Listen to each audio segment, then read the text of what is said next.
আপনি কি জানেন, আপনি আপনার জীবনের সবচেয়ে ভালো বন্ধু।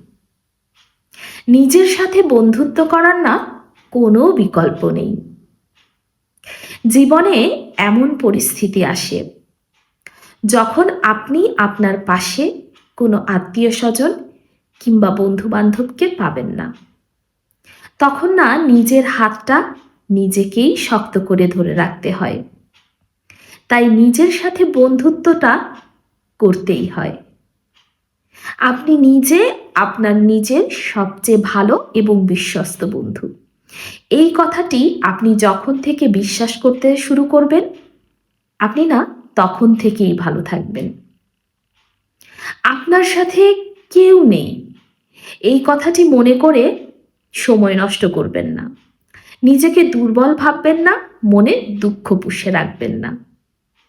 আপনার সাথে আপনি নিজে আছেন, তাই নিজেকে সব সময় ভালোবাসুন।